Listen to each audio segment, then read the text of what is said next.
Chips নামটা শুনলে মুখে পানি চলে আসে, তাই না? ছোট কিংবা বড় সকলেরই চিপস পছন্দ। আমার কিন্তু খুবই পছন্দ চিপস। তো আজকে একদম আমি ব্যতিক্রমধর্মীভাবে চিপস তৈরি করব, সেটা আবার আটা দিয়ে। আসসালামু আলাইকুম, আমি জান্নাত। তোমরা সবাই দেখছো JSM কুকিং স্টুডিও। আর ইন্টারেস্টিং ভিডিও দেখার জন্য, এই ভিডিওটা দেখার জন্য আমার সাথেই থাকো। তো মূল উপকরণে চলে এলাম। এখানে দেখো আমি 2 কাপ আটা নিয়েছি। এক এক করে 2 কাপ আটা নিচ্ছি। চাইলে তোমরা ময়দাও ব্যবহার করতে পারবে। তো চিপসে সাধারণত কালো জিরে যায় না, আমি কালো জিরে দিলাম। এটা তো আটা দিয়ে তৈরি করছি, সেজন্য ফ্লেভারের জন্য চাইলে তোমরা স্কিপও করে দিতে পারো। এরপর যে এখানে দিলাম 1 চা চামচ মরিচ গুঁড়া। চিপসটা মূলত একটু জাল জাল হয়। এবারে দিয়ে দিলাম স্বাদ মতো লবণ। এবারে দিয়ে দিব সামান্য পরিমাণে একটু টেস্টিং সল্ট। চিপস থেকে আমরা যে স্বাদটা পাই সেটা আসলে টেস্টিং সল্টের। তো আমরা তার প্রতিদিন এই ধরনের রান্নাগুলো করি না বা এই ধরনের খাবার খাবো না প্রতিদিন, সেজন্য আমি একটু টেস্টিং সল্ট দিলাম। তো তোমরা যারা স্বাস্থ্য সচেতন তারা চাইলে এটা স্কিপও করে দিতে পারো। এবারে হ্যান্ড উইচ দিয়ে শুকনো উপকরণগুলো ভালোভাবে মিশিয়ে নিলাম। মিশানো হয়ে গেছে। এবারে এখানে দেখো কুসুম গরম পানি দিয়ে, অল্প অল্প পানি দিয়ে টাইট একটা ডো তৈরি করে নেব। তো ডোটা তৈরি হইতে হইতে সবাইকে ছোট্ট একটি অনুরোধ করছি, যারা এইমাত্র আমার চ্যানেলে জয়েন করেছো, আমার নতুন বন্ধু আছো, তাদেরকে অনুরোধ করছি আমার চ্যানেলটি সাবস্ক্রাইব করে দাও। সাবস্ক্রাইব করে পাশে থাকা বেল আইকনটি বাজিয়ে দিবে, যাতে করে প্রতিদিন এরকম ইন্টারেস্টিং ভিডিও ছাড়ার সাথে সাথে সর্বপ্রথম তোমার কাছে গিয়ে পৌঁছে যায়। আর দেখো আমি সামান্য পরিমাণে একটু তেল দিয়েছি, তেল দিয়ে ডোটা মেখে নিয়েছি। তেল দিলে হবে কি, আর ডোটা চিটচিটে হবে না, হাতের মধ্যে লেগেও যাবে না। তো ডোটা তৈরি হয়ে গেছে। এবারে এখান থেকে একটু করে লিচি কেটে রুটি বানিয়ে নিচ্ছি। আমরা বাসা সাধারণত যে রুটিটা তৈরি করে থাকি এরকমভাবে, একেবারে পাতলা না আবার একেবারে ভারীও না। তো পুরুত্বটা দেখিয়ে দিচ্ছি। তো এক এক করে অফ ক্যামেরা বাকি রুটিগুলো বানিয়ে নিচ্ছি। এখানে আমার 8 থেকে 10টি রুটি হয়েছে প্রায়। এবারে চুলার প্যান বসিয়ে দিলাম। প্যানটা আগে প্রিহিট করে নিয়েছিলাম। এবারে রুটিটা একটু সেঁকে নিব জাস্ট কয়েক সেকেন্ড করে। তো প্যানটা মনে হয় আমার খুব একটা গরম হয়নি, সেজন্য রুটিটা একটু লেগে গেছে। তো 2 ফিট একটু সেঁকে নিব জাস্ট 5-10 সেকেন্ড করে। দেখো আমি তোমাদের দেখিয়ে দিচ্ছি এরকমভাবে সেঁকেছি। তো একটি রুটি সেঁকা হয়ে গেছে, আবারও সুবিধার্থে আরেকটি রুটি সেঁকে দেখাচ্ছি এভাবে করে। তো এই রেসিপিটি একটু ঝামেলাদায়ক বলতে পারো। তো আসলে সব কষ্টের ফলে কিন্তু মিষ্টি হয়। তো সামান্য পরিমাণে একটু ধৈর্য ধরে যদি এভাবে তৈরি করো, খুবই অসাধারণ একটি রেসিপি, মুখে লেগে থাকার মতো।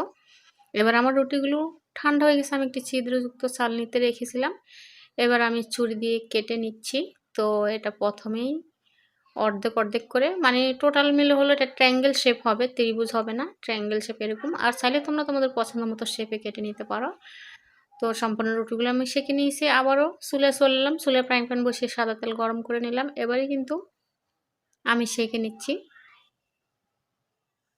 তো এটা কিন্তু অনেকটা ফুলে গেছে, অনেকটা পাকোড়ার মতো হয়ে গেছে।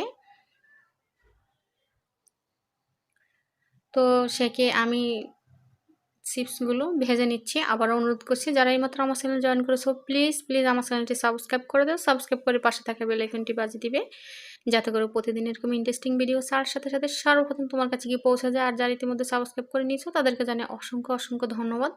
আরও জানি আমার হৃদয় নিংড়ানো ভালোবাসা। এবারে দেখো আমি সম্পূর্ণ চিপসগুলো ভেজে নিয়েছি। আর দেখো চিপসগুলো অনেক অনেক কম, আমি বাঁচতে বাঁচতে ওরা খেয়ে হাফ করে দিয়েছে। তো তোমরা চাইলে এই পর্যায়ে খেয়ে নিতে পারো। আর একটু স্বাদ বাড়ানোর জন্য, মানে চিপসের স্বাদটা আনার জন্য আমি এখানে একটা মশলা তৈরি করব। এখানে দেখো 1 প্যাকেট ম্যাগি মশলা নিয়েছি। তো আবারও নিচ্ছি হাফ চা চামচ মরিচ গুঁড়ো। এবার এটা হলো জিরে গুঁড়ো, হাফ চা চামচ জিরে গুঁড়ো নিলাম। এটা দেখো বিট লবণ, তো বিট লবণটা নিলাম হাফ চা চামচ। এবার আমি এই উপকরণটা ভালোভাবে মিশিয়ে নিব। তো এই পর্যায়ে আমার কাছে মনে হলো যে বিট লবণটা মনে হয় একটু কম হয়েছে, আবার একটু বিট লবণ দিয়ে দিলাম। বিট লবণ দিয়ে আবারও মশলাটা মিশিয়ে নিচ্ছি। তো সামান্য পরিমাণে একটু খাটনি করে, একটু ধৈর্য ধরে যদি রেসিপি তৈরি করো, বাসার সবাই পছন্দ করবে আর বিকেলের নাস্তাটা একদম জমে যাবে। তো মশলাটা তৈরি হয়ে গেছে। এবারে আমি চিপসগুলো একটি সার্ভিং বলে ঢেলে দিলাম। সার্ভিং বলে ঢেলে দিয়ে মশলাগুলো আমি মিক্স করে নিচ্ছি। তো এই চিপসটা কিন্তু গরম গরম থাকা অবস্থায় মশলাটা মিশাতে হবে। ঠান্ডা হয়ে গেলে তেমন একটা মিশতে চাইবে না। তো ছাকার সাথে সাথে মশলাটা মিশিয়ে নেবে। আর সুবিধার্থে একটি কথা বলে রাখি, মশলাটা আগে তৈরি করে নিলে ভালো হয়। তো চিপসটা ছাকার সাথে সাথে মিশিয়ে নেবে। তো আমি সম্পূর্ণ মশলাটা মিশিয়ে নিচ্ছি। আর তোমরা চাইলে কিন্তু মশলা মেশানো ছাড়াও খেতে পারো, এমনিতে খুব একটা খারাপ লাগে না, ভালোই লাগে। আমার বাচ্চারা এমনিতে খেয়ে খেয়ে হাফ করে দিয়েছে দেখো। তো আমি পরিবেশন করে নিচ্ছি। এবার আমি একটি চিপস তোমাদের ভেঙে দেখাবো এটা কতটা কুড়মুড়ে আর পারফেক্ট হয়েছে।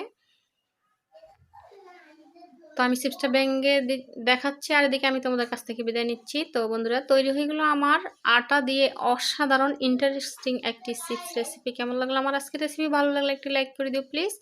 আর প্রতিদিন এরকম ইন্টারেস্টিং ভিডিও পাওয়ার জন্য আমার চ্যানেলটি সাবস্ক্রাইব করে পাশে থেকো। সবাই ভালো থেকো, আল্লাহ হাফেজ।